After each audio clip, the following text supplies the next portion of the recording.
All right. Well, good afternoon. My name is Frankie Robertson. I am the founder and president of the Amandla Group. It's a social justice consulting firm based out of Baton Rouge, Louisiana, where we focus on the social and political determinants of health that impact social and political determinants of health that impact the overall health of Black and Brown birthing people. And I'm so excited to attend my first Black Birth Matters conference and to be able to have an opportunity to present a session alongside some really amazing leaders and women and pioneers in this industry of mental health and maternal health is certainly an honor. I am so excited to be here today to talk about something that I'm really passionate about. Alongside, like I mentioned, two really amazing people and experts in their field that are equally, if not more passionate, because they've been doing this a lot longer than me, of mental health in their field and research. And to bring to you today the session that we've entitled Black Joy. And the purpose of this session was really, the inspiration for this session came about for a few things. One is because many of us who are engaged in the maternal child health field or are engaging in birth work are all very familiar with the Black maternal infant mortality crisis. And although it's very important for us as Black birthing people to know about the risk associated with pregnancy and childbirth and the fourth trimester, it's equally important for the joy and the excitement and the sacredness of pregnancy and childbirth to be maintained while we are aware, while we're building strong advocates for self, so that that opportunity to really enjoy this process for those who enjoy that process has not been stripped from us. And with all of the societal pressures and stressors that we have rooted in systemic racism, we as Black and Brown birthing people, we have to find healthy ways to cope and ways to ensure that we are thriving and living our lives to the fullest, even though these systemic issues have been here for a very long time. And they will be here for a very long time, although change is happening. Change, when we look at systemic issues, is typically very slow to manifest in the ways that is very obvious for we to see it, for us to see it, excuse me, but it is always happening around us. And it's just really important for me and the people that I work with that are expecting, or people in my family or friends or people that I just speak with out in the community, to not find ourselves in a situation of hopelessness and despair. As much of this can seem very overwhelming when we're looking at systemic issues that are impacting us personally and that of our loved ones, but finding ways to continue to be joyful and thrive and live out our hopes and dreams, and know how to do that in a healthy manner. And also just really have a very open conversation about mental health and what that looks like, and mental illness, and how these types of societal stressors impact us as Black women and Black birthing people, and to look at ways that we, like I said, can thrive and be well and have healthy birth outcomes. And as Dr. Jackson will tell us shortly, a lot of the things that we're seeing in society that we internalize for various reasons can and will impact our overall health, and subsequently impact our health as birthing people. So today I am very excited to have an opportunity to have this virtual fireside chat with Dr. Fleda Jackson and with Dr. Maria Shantell Williams, known as and referred to here on out as Dr. Maria. So welcome to both of you. Thank you for joining. Thank you for having. Thank you for having me as well. Absolutely. I also want to thank all of the conference participants who have taken time out of their busy schedules to join us today. A lot of names I see, I know, and you probably do too. So really happy to have that support, and just hoping to hear from them today as well. First, I will start off by introducing our speakers. I'm sure many of you, because most of us have been in birth work or maternal child health for a while, so I don't even have to ask, do you know about the work of Dr. Fleda Mask Jackson, or do you know about the amazing work of Dr. Maria as a mental health expert? But I don't want to take away anything from them, so I am going to share some brief aspects from their bio. First, I'll start with Dr. Fleda Mask Jackson. She is a scholar, an educator, and activist. She is the president and CEO of Majaica LLC, a national research firm and think tank. Dr. Jackson is the leader and creator of Save 100 Babies, a cross-sector network based in Atlanta, Georgia, devoted to a social determinants asset-based approach for eliminating racial disparities in birth and maternal outcomes. Dr. Jackson was a professor of applied public health at the Rollins School of Public and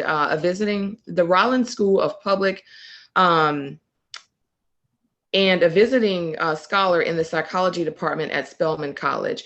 She has been a senior fellow at the Center for Health Behavior Change at Morgan State University and a university affiliate at Columbia University. With academic preparation in education, psychology, anthropology, Dr. Jackson's work is aimed at advancing the well-being of women, children, families, and communities that is informed by community-based, culturally sensitive, asset-focused research. Over the past decade, her work has been devoted to the study of the intersection of racial and gender stress, resilience and resistance, and its impact on the health and reproductive outcomes among African American women. As a leading authority on stress from gendered racism and its impact on infant and maternal outcomes, she is the author of numerous peer-reviewed scientific articles, books, chapters, and referred in public presentation on the topic. Her work has also been cited in major newspapers, magazines, and media outlets that include ProPublica, Vox, Ebony, Essence, CNN, and NPR. Her work has also been featured in the award-winning documentary When the Bow Breaks from PBS in a series called Unnatural Causes, Is Inequality Making Us Sick? She also appeared in the HHS film by Tanya Lee Lewis, Crisis in the Crib, and in the Lightbox production, Death by Delivery, a documentary on Black maternal mortality in Georgia. So please join me in welcoming Dr. Fleda Mask Jackson today. It's my pleasure and honor to be with you today, Frankie. You are one of my sheroes, so I love all the things that you've done, that you've leaped out and gone and growing. And, we had our private talk and always remember what I told you. So Yeah. I'm honored to be here on this Saturday afternoon. I can think of no better place to be with no better person than yourself and Dr. Maria. So here I am. Thank you. And it is indeed a pleasure. And the sentiments are mutual. Thank you so much. Now I am going to introduce Dr. Maria Shantell Williams, better known as Dr. Maria. Dr. Maria, living out her meaningful assignment in mental health and leadership development, Dr. Maria has over 14 years of experience working with education systems, mental health agencies, and community organizations. She is the founder of the Relationship Institute, a solution-oriented counseling, coaching, consulting firm, which specializes in providing services to community organizations and professional Black women. She is a licensed marriage and family therapist, a licensed professional counselor, supervisor, and a certified organizational and leadership consultant trained under the phenomenal John Maxwell. She is also known for her wisdom, innovation, and approachable way of relating to others. And I'll also mention, and perhaps Dr. Maria may share with us later, but she is also an author. So welcome, Dr. Maria. Thank you so much for having me, Frankie. Thank you so much. Absolutely. Well, I'm so thrilled for both of you to be here, and I'm thrilled for us to host this fireside chat on Black Joy. And I do want to open up with a question first for Dr. Jackson. Dr. Jackson, you have done a tremendous amount of research on stress and gendered racism. And I know that you and I have talked in the past about specifically your research on contextualized stress and how important it is to identify the unique stressors for Black women and Black birthing people. Can you tell us a little bit about the study that you conducted and what that means for Black women and why a study like that is important for Black women in our overall health? So Frankie, I've been doing this work for some time now, and how I began before I began. And what I mean by that, in the late 1980s, I received a survey asking me to respond to questions that were focused on the birth outcomes for college-educated African-American women. I'm a graduate of Spelman College. And so graduates of Spelman and the other schools in Atlanta University Center received this survey. In addition to our being asked to complete the survey, graduates from Agnes Scott College, which at that time was a predominantly white, all-female school college in Atlanta, were also invited to do the survey. I didn't complete the survey. I was angered by the question and the assumption that there was something that was deficit about the birth outcomes of Black women. And as God would have it, as fate would have it, several years later in the 1990s, the results of that study and other studies came out that showed that well-educated African-American women have worse birth outcomes than our white counterparts. And subsequent studies showed that well-educated African-American women fare worse than white women who only have high school diplomas. Now, this said, wait a minute. It wasn't about income. Income wasn't the reason there was a difference. Having insurance wasn't the reason for the difference. Having a knowledge base about birthing wasn't the difference. Something else was going on. So I've always believed in the voices and authority of Black women. I believe Black women, one, we know what is wrong, and we also are the basis for finding solutions. So from a research standpoint, I went along with my colleagues into Black communities for women from all walks of life. Women, whether they lived in the housing projects or if they lived in the finest subdivisions, and to ask them, one, what did they think was the cause for Black women having worse birth outcomes, and not just worse birth outcomes, but other conditions like high rates of hypertension and cardiovascular disease and diabetes and so forth. And while they gave all the behavioral things about eating and diet and exercise, everybody said stress. Well, what do you mean by stress? Stress is something that everybody has. So it's a universal experience. But how do you talk about stress that's specific for us that means under equal conditions if we say that we have opportunities that are equal? And of course, we know that's not the case. But how do you now begin to define, and how do we experience stress? How do we operationalize stress? So turning to Black women to ask them, when you're stressed, what does that look like? What are the things that stress you? How do you feel about it? And so as a result of that, we created a tool, and also not just a tool, but really begin to dig into it. And of course, racism is a particular stressor that we experience, but it's not just because we're Black, it's because we're women and we're Black. And it's not just because we're women and we're Black, it's because as we find ourselves residing in our jobs, and because of our jobs, we have certain income, and because of certain income, we have certain expectations, which define the kind of class dimensions of it. And so when you bring all that together, it can make a toxic soup. Now, fortunately, and I'm glad that you have named this Black joy, it isn't just about the exposure to those negative, toxic stressors. It's what we have to work, what we have to balance out that. And so not only did we ask women about their stressors, we asked them what did they do. And so they've given us some indication of what did they do? What did they do to maintain themselves, to buttress themselves against a tidal wave of things that come before, and how did they feel about it? So that's been the essence of my work.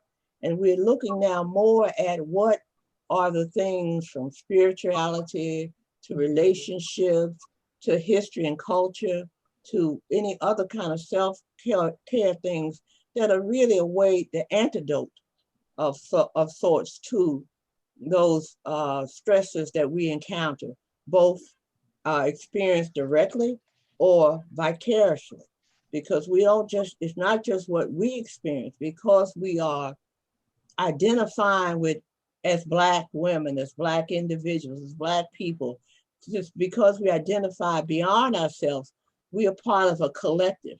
And so we don't just experience it for ourselves, but we experience it vicariously. And what do we do to keep ourselves sane and whole? So that's been the essence of my work. Oh, phenomenal, phenomenal. When I first found your research, I mean, I haven't put it down since. I mean, I felt like in many regards, as I was reading your research, as I told you the first time I met you, I felt like I was reading about myself. That is how it was, yeah.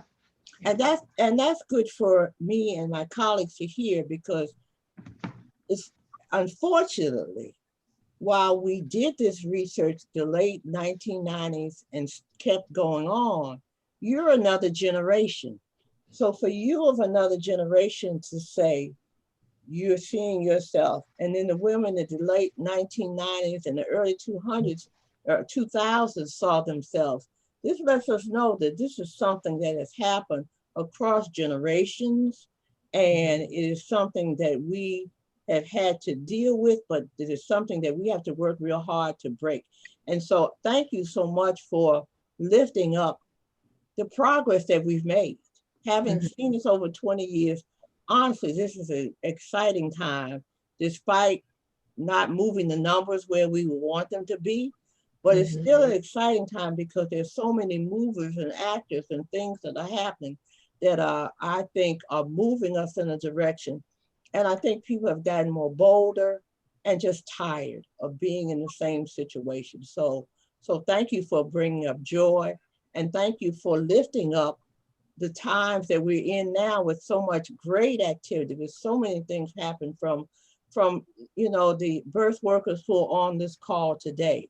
I mean, I can tell you 15 years ago, it wouldn't have been this much energy around doulas and others, but to see us being at this moment and progress and policies to say, and they need to be paid for the work that they do, and all the things that's really a proud moment for us to be in, because I can tell you we have made the progress as you indicated earlier.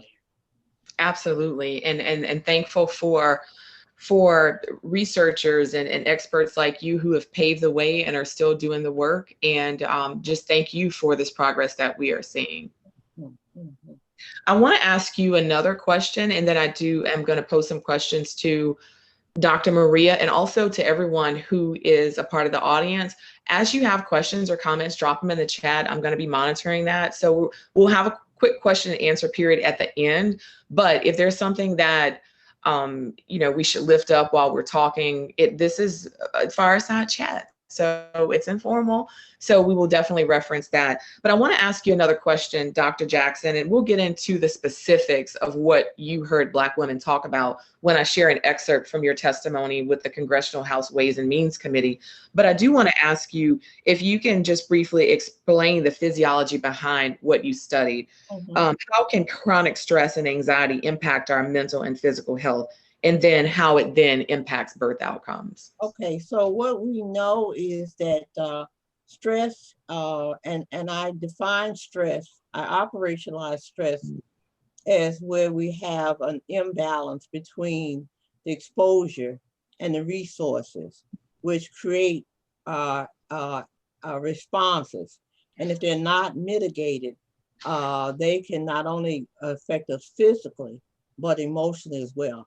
From the physical standpoint, we have a part of our brain called the amygdala, and the amygdala doesn't really make the distinction between good stress and bad stress, but it's a change.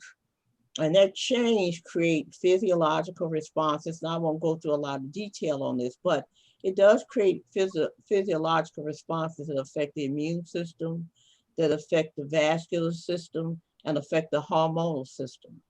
And if those systems remain activated, they create problems for us in terms of, for instance, our immune functioning. We have immune dysregulation. We have cardiovascular vascular dysregulation. And we have these things that happen. So it's like jetting an engine, as one of my colleagues will say, and it just keeps going, and never returns to a certain point. We know that what happens during pregnancy, that if you have a high level of cortisol levels, if you have those stress hormones, that they can create things so that growth will stop. So if growth stops, if the growth stops, then it can ultimately lead to premature birth. So we know that. We also know that in the case of stress, that it is certainly connected to, related to depression as an outcome. So that we have unmitigated stress, that it can lead to depression during pregnancy, and depression during pregnancy certainly places a woman at high risk for postpartum depression, which therefore puts not only her at risk, but her baby at risk at that particular point. And so if there's physiological responses that affect the psychosocial responses, can lead to anger, anxiety, depression, immune, which means a woman is more susceptible to infection, cardiovascular, where there are vascular responses to it. And so those are the things that happen. So stress is a serious matter. But yet it's something that we all experience. And so if we let it linger, if we don't have ways that mitigate that, it can have serious both physical and mental consequences, both during pregnancy and after pregnancy. Thank you, Dr. Jackson.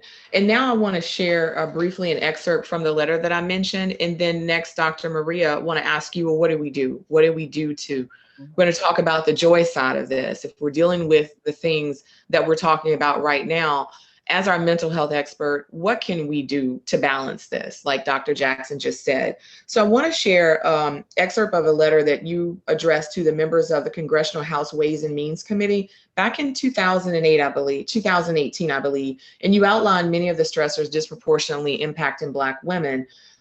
So first of all, this letter was amazing and very thorough, and I certainly can see the progress that's happening in Congress right now, and with the Momnibus. Thank you. One should not be able to not say Momnibus. Colleague can attest to that, who's on this call, and Renee. But the Momnibus, thank you. I'm thinking Mama Plus. Some of the things that you said in your letter, you said increasingly there are studies and reports documenting that racial and gender inequalities in employment, income, housing, education, and environmental quality are issues. Increasingly, investigations are revealing how the experiences of cumulative inequalities across the social determinants literally get under the skin, so that the responses to them in the form of physical and mental stress reactions mount, creating significant risk for the development of chronic diseases and poor birth and maternal outcomes. In my research, where I've listened to the voices of African-American women from all walks of life, I've heard them describe the stressors confronted in the places where they give birth, live, work, and age that are shaped by their identities as women and as African-Americans. They've shared with me the stress they feel from having to travel outside of their neighborhoods to attend to basic needs for themselves and their families, their fears for safety and well-being of their children because of community violence and police brutality, and the strain from job discrimination and unequal low wages in the face of burdens of financial responsibilities for family and kin. From my research and that of investigators throughout the country, I can say with confidence that the combination of racial and gender discrimination in healthcare and inequalities within the social determinants of health take a toll on childbearing African-American women. And then you go on to talk about basically how this manifests in antenatal depression. So I would like just really just to, one, thank you for that letter, first and foremost. But you know, it was really heavy and it's really deep. And like I said, I can relate. And for me, my goal in lifting this up and making sure I can share your research and that of many other phenomenal researchers as well is to make sure that we as Black women know this. It's not to share it and you know, scare people, but if you know, then you know how to mitigate it and you know what to do. And I wish I could have backed up this letter and had access to it in 2017 when I was pregnant with my daughter, who is thriving, bouncing 3-year-old now. But during my pregnancy was at the onset of all of the information about the Black maternal mortality crisis. And I was literally reading these articles while I was pregnant, and I found them very upsetting. And I was still dealing with the issues that I had with concerns for my Black son, who was only about a year and a half or nearly 2. And all of this just seemed to be compounded. And I found myself being diagnosed, and I've shared this with many people and publicly, with depression the summer of 2017, and then finding out the later summer of 2017 I was pregnant, and then going into the fall working in maternal child health, basically now reading about maternal death and injury, and it was frightening. And I feel like for me, it was a part of a recipe for disaster without knowing what to do with this information, but understanding how these stressors could impact me, and then being able to talk to someone like Dr. Maria or have this public knowledge about what to do, I feel would have been really helpful for me, and would perhaps be helpful with women in society who are also processing this information, especially from a maternal lens and not just looking outside, looking in, right? Mhm. Well, I want to say to you, congratulations, first of all, on your op-ed piece in Medium. Oh, thank you. Very nicely written, and I think it certainly is a clear articulation of how these things get under the skin. So Thank as you. you described, both your joy as well as your fear from you and your husband, knowing that you were carrying a Black boy and all the things that could potentially happen. In my work, we've substantiated that to show that women who respond to a question on the scale where they are asked to respond to, with asked, my Black children are more likely to have negative encounters with the police, so that women who have babies growing in their wombs, who responded to that positively in agreement, were more likely to show signs of antenatal depression. So we know that this affects them. And as you describe your pregnancy, we know that this affects women in the womb. And so it is those kinds of things that are in the environments that pregnant women, families, persons find themselves in, that we know that it is affecting them. They having to go the extra mile, as I indicated in that letter, just to get the necessities for our community. Time is time. And when you have to feed family members and you have to make sure that they get the best possible education. I was thinking the other day about all the hoops I went through to educate my children who are successful adults. Do I bus them to this side of town? And with one child, I did bus her. And that was really a hassle. For my son, I didn't bus him because I was afraid about what the education he would receive under the tutelage of white teachers. I just wasn't sure about that. So that's a strain. That's a real strain. That's an extra mile that we should not have to take. So in the education realm, in the housing, where are we going to live? All of those things are those extra things that we have to do. And I don't have any solutions, but they reside in inequity. They reside in equity in all of the things. If I make $10 and you make $20 for the same job, I still have to use my $10 to get all the things that we both need in our families. Well, that's really an extra strain. So all of those things are things that we have to work on simultaneously with the healthcare is, but also those social determinants that are specifically affecting families. And that's why, and I'm going to stop now, I'm excited about aspects of the Rescue Act, which are really designed to address those things. And I want to make sure that people in our community are knowledgeable and take advantage of it, because it can have effect on our mental health as well as our physical health. I agree, and thank you. And this segment equally is to normalize conversations on mental health and mental illness, because as you mentioned, like all of these stressors, if we're having to deal with these things as Black and women and Black birthing people, then we have to understand and embrace how this is impacting us. And this is why I wanted to have Dr. Maria here for many reasons, to be able to talk about this. I mean, we can't pretend to be superwoman and not understand how these things are impacting us without having some sort of defense mechanism to help us not just cope, but thrive and be well and keep that sense of joy. So I want to talk to you, Dr. Maria. Dr. Jackson has talked about how birth outcomes are much a result of the social and political determinants of health. But how can we as Black women advocate for our mental health needs, normalize mental health, establish boundaries, and then redefine what society expects of us? You know, the image of the strong, Black superwoman.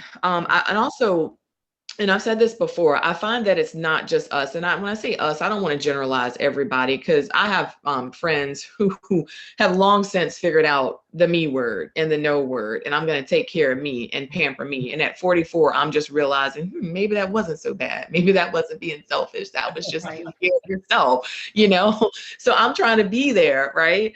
But I feel like some of us have internalized these expectations, but it doesn't just rest with us. There's people in our lives. And I'll just give example, like my husband and I talked about this, you know, my sister, other people in my family, like the non-pregnant me is doing X, Y, Z, but then the pregnant me is trying to continue those things. But then my precious husband still sees that me, and I'm seeing that me, and he's not trying to stop me from doing certain things. And I'm thinking I can keep going, but I can't.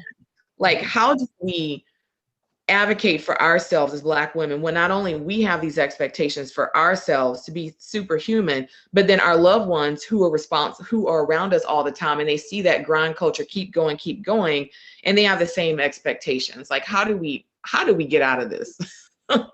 So that's a loaded question, Frankie. Yes, and you only got a few minutes to answer that. Yeah, it's a loaded question. But what I will say is that number one, we recognize that as Black women that we have a problem with that. You know, yes, we have a major problem with that. And I'll share briefly. So and this is the proof copy, but yes, right. I'm a new author. I haven't shared it or released yet, but in this book, and the name of it is She's a 10, The Black Woman's Guide to Embracing Personal and Professional Greatness. And literally, that's the meat of the book. And what I talk about is that there are a lot of things as Black women that we have experienced in the form of trauma, personally. And when I say personally, I mean in the form of our emotions, of our mental health, of different experience situations. I mean, from childhood, our position in our families.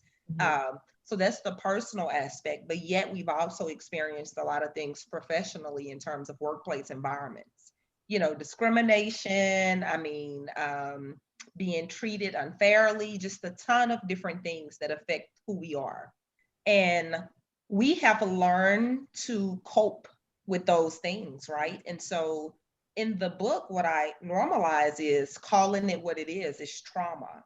And so one of the first steps is realizing that we have to be aware of the trauma that we've experienced in our life, whether it be physical abuse, whether it be, sexual abuse, whether it be trauma in the form of, like I said, workplace environments. And I share a lot about my personal experiences in that particular chapter.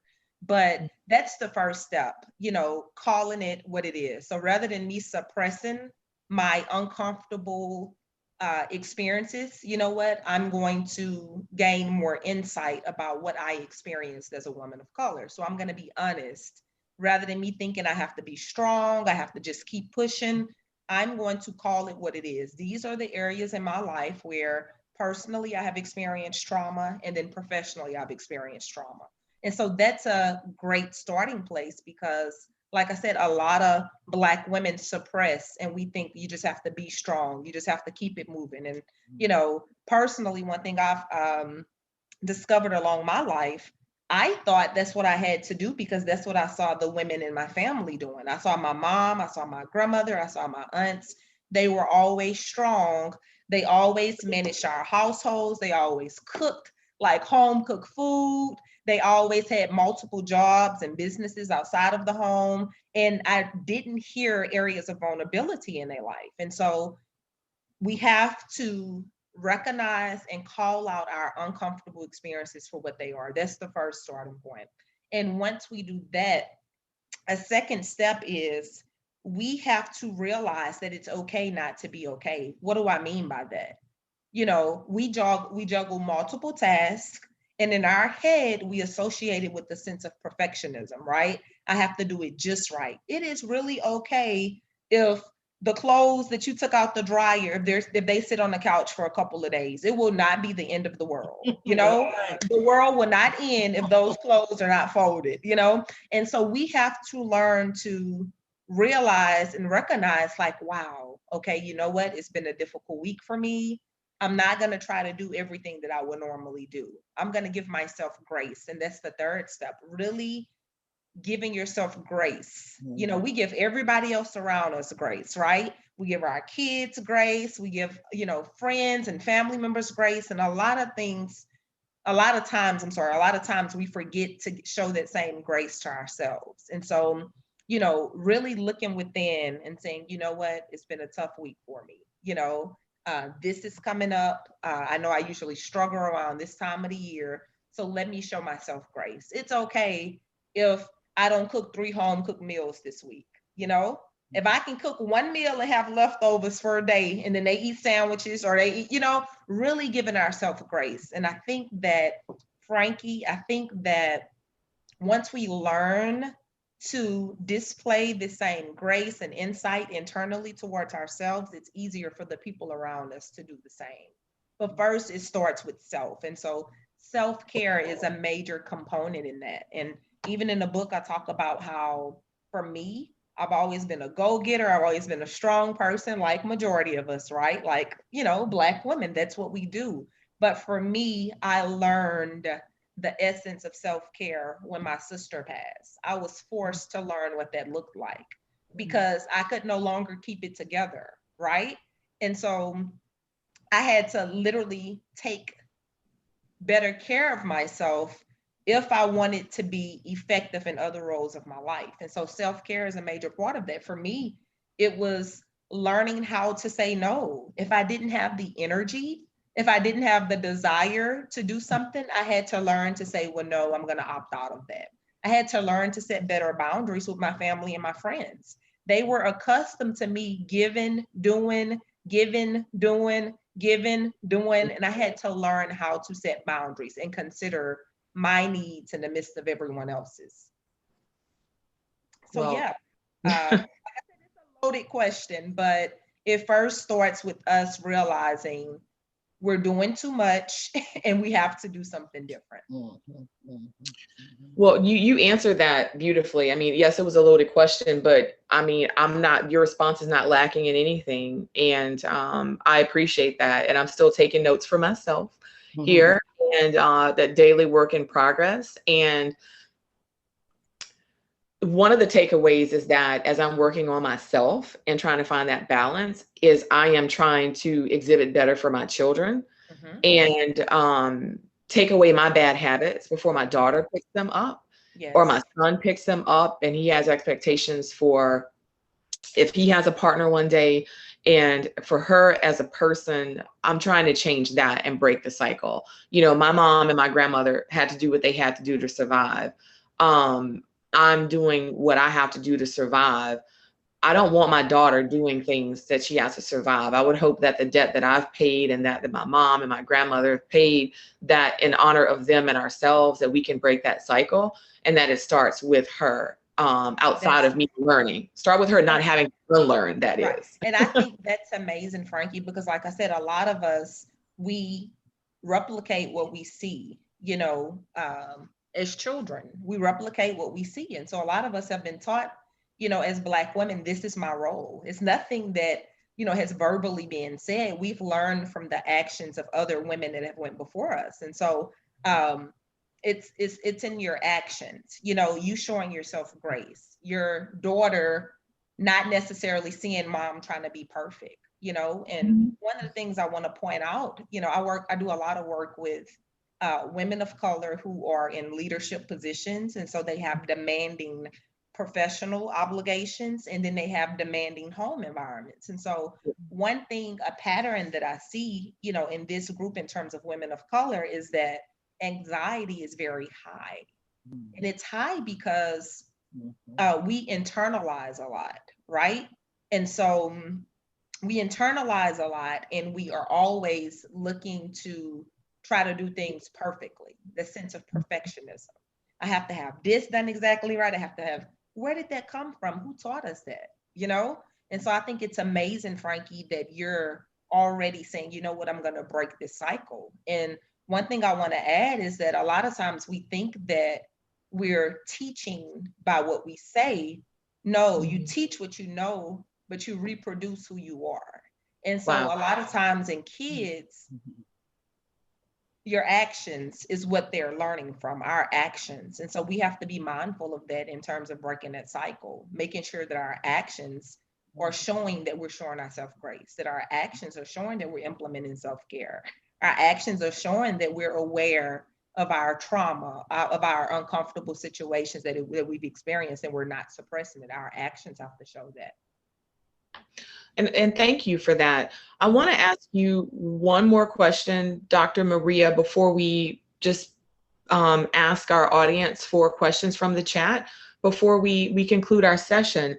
So Dr. Jackson talked about the daily stressors, and I started off talking about just as women of and Black people of childbearing age, just internalizing the information that we are getting from various sources about the dangers of pregnancy and childbirth for us as Black birthing people. That information we absolutely need. We need it for purposes of advocacy, self-advocacy, understanding what our birthing options are, whether it's a midwifery care, model of care, or OBGYN, knowing what protocols should be followed, various safety bundles, knowing where our boundaries are.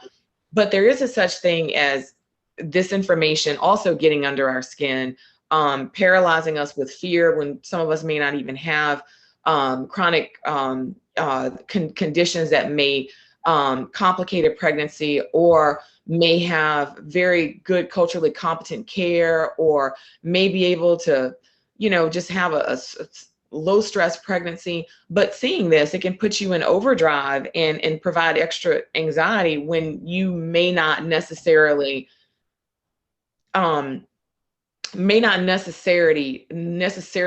be subjected to some of this, even though the numbers are very high. But we have to balance this. So my question is, how do you find balance, or how do we find balance in a world where we have to be aware of the dangers and threats of pregnancy and childbirth as Black birthing people, and deal with dehumanization of Black and brown bodies all throughout the media, whether it's police violence or whatever, where we are constantly hammered with violence against people that look like us? How do we find joy and balance amidst the various threats that we are seeing all day, not just on social media, but sometimes right outside of our doors or in our workplace? How do we balance that and find that joy? Once again, what I would say is self-care. Sometimes you have to set those boundaries. Sometimes you have to pull back and focus on, you know, what you're feeling, what you're experiencing, what symptoms. And one thing I want to say is that, you know, as new mothers, as pregnant mothers, you know, we already know that hormones are different, emotions are different, you know, so you have to protect your peace at all costs. And I have this joke, like, people close to me, they know this about me. You know, I have a friend, she often says, you know what, sometimes you must be in your little utopia right now, you know, and that's true. I've learned when to pull back when things are like overwhelming just in our society, like us, you know, like you mentioned, Frankie, you know, in terms of, you know, violence and, you know, racism and all of those different elements. Sometimes it gets overwhelming. It And does. we have to recognize when that's the case. We can't just think that, oh, normalize it. We can no longer normalize our discomfort, and the way that we're responding to things like that. So sometimes it may require taking a break from social media, you know? Sometimes it may require, you going to have some self-care time. Go get a pedicure, like literally, pull in your support, like the people that are closest to you. Like let them know, like, look, I'm overwhelmed. How y'all feeling about all of this? Sometimes it requires just that communication and other people around you expressing how they're feeling. So you're not thinking, man, like it's just me that's heavy like this, that dialogue and that communication is a major part of it with your support system as well. Because I mean, there's been times where like I've been like, look, it's a lot. Like y'all, I feel heavy. And then my friend's like, oh my God, you too? I've been feeling the same way. So sometimes that's all it takes is verbalizing what you're feeling. So being in tune with your emotions is a major part of that.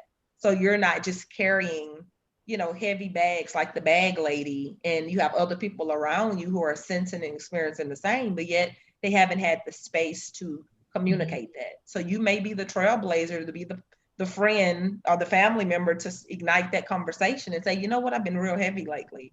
Like it's overwhelming. I haven't been sleeping. Like sometimes it just takes jump starting that dialogue. Thank you for that. Dr. Jackson, did you want to add any additional comments? Well, if I were going to do a hashtag, I would say protect your peace. Yeah. Yeah. Would be the hashtag that I would take from what Dr. Maria just said. And over the years, and I'm a generation before you guys, so maybe I've been one of the people who's modeled this strong Black woman. But I have to say, in my particular case, because my parents were older, they actually were my grandparents. And I think because they were in a different stage of life, they had passed some things, so they weren't in the hustle bustle. So I did learn from them how to sit and be still. Mm-hmm. And that has been something that I maintain and have maintained in my home and maintained with my daughter and my son. But protecting your peace is something that's been very important. So like yesterday, and we're in an unusual time now. So right now, anxiety is high, and I'm sure, Dr. Maria, you are seeing people who are really given the COVID, and what it's done to us is really taking us to another place. But yesterday I did the thing that is most pleasurable to me, and that's garden. So I put my flowers in and I just sat there, and the way I garden is I have a general plan beforehand, but I like to work on the canvas in real time and working on that canvas in real time. And one of the things when I garden is I take tiny pieces of paper and I write on these tiny pieces of paper the things that I want to grow: joy, love, friendship. And I put those in my garden. Mm-hmm. And then those things that I really want to bury, I take them to another part of my yard and I bury them. Wow. So it's a ritual for me that is in that protecting my peace, that has brought me down to another level. I thank you so much, Dr. Maria, for talking about the visual cues that we have. So my husband will watch 3 different newses. I said, one is enough, because I've seen it one time and I know what the headlines are. And I don't have to hear the people repeat it and repeat it and repeat it and repeat it. I think for those of us who work in the social justice arena and are keen to the social injustices, I've been thinking about faith is important to me, and I'm a woman of faith. But I've also been thinking about faith as it has been a driver for our sheroes. So we talk about, for instance, Ida B. Wells, who fought against lynching, outspoken, had her life threatened, but she also was a woman of faith. And so, and that was one of the things. If we think about sheroes of previous era who were in civil rights. Often they were women of faith. Now, what does that mean? That means a quiet time for meditation, prayer, talking, or whatever. It means a community time of being with others and not necessarily talk about the things that are happening, but to gather around meals, to take joy in the things, to have humor. Right, right. To have humor, to laugh. We have to have laughter. So those are the things that I thought about. And women have talked in their talking about the antidotes. They do talk about their spirituality and religiosity, not one particular faith, but it is the community of that. They do talk about girlfriend times and those individuals who listen to them unjudgmentally. They do talk about knowing our history and our culture. So knowing our history and our culture, not in a way that we say, now I have to be Harriet Tubman and walk 100 miles. Right. I don't have to walk 100 miles. I can know that it's possible, because what I get out of that is a possibility. Now, how I get there doesn't mean that I have to deny myself completely of what I need to take, because the self-care piece is a hard one for me. I will say that to you. But I will go back to what Dr. Maria said. We have to protect our peace, and that's hard to do. But we have to, So some people know, don't bother Mama now. She's quiet. Right. Don't bother. So everybody has to understand that, not just you. Right. But everybody has to understand that, and that this is a time for that quiet and stillness that we all have to, so we can go into our inner selves, so that we come out strong and what we need for our outer selves, because we have to have time to think. Right. So I appreciate what you have shared, Dr. Maria, in terms of those things. And don't be too hard on us women of a certain age. We did what we had to do, and we did work hard. I mean, we did work hard, and we're paying for it, unfortunately.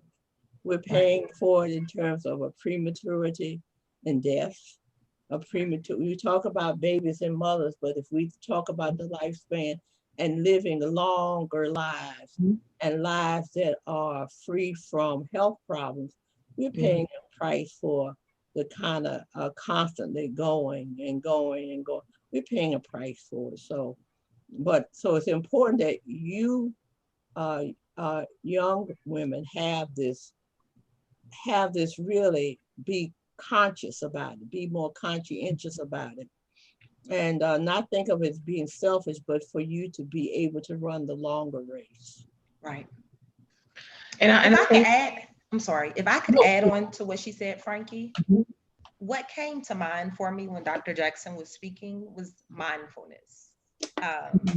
And mindfulness, what it is focusing in on the present moment as much as possible. So rather than getting, occupied with what has to be done next week, 2 months from now, 3 months, really focusing in on enjoying the present moment, doing more of what you love, like making time for the simple things, the simple things, so that's what came to mind as she was speaking, mindfulness, making sure that, we're exhibiting that as much as possible. Because if we're thinking too much about the future, it's literally, sucking life out of the present. I agree. And I think that's a perfect closing. I don't see any questions in the chat. I'm just saying I totally agree. Some of the affirmations here. I just want to thank you, Dr. Jackson and Dr. Maria. Protect your peace and mindfulness. That's my takeaway from today. And I just want to thank you all for imparting your wisdom on us and just helping us continue to get multiple steps closer to finding that joy, preserving that joy, maintaining that joy and that balance, and just balancing all of the noise that we have to feel and experience during the week, just as a part of our survival. But we want to thrive. Those of us who are thriving want to continue to thrive and be well and be whole, and not let things take our joy away as much as we can shape that is. So some things are out of our control, some things are within our control. So I appreciate you, Dr. Maria, sharing opportunities for us to attend to our mental health and address mental illness and destigmatize mental health and mental illness. If you can hold that book up one more time for us so we can see and let us know when that will be available again. That would be great.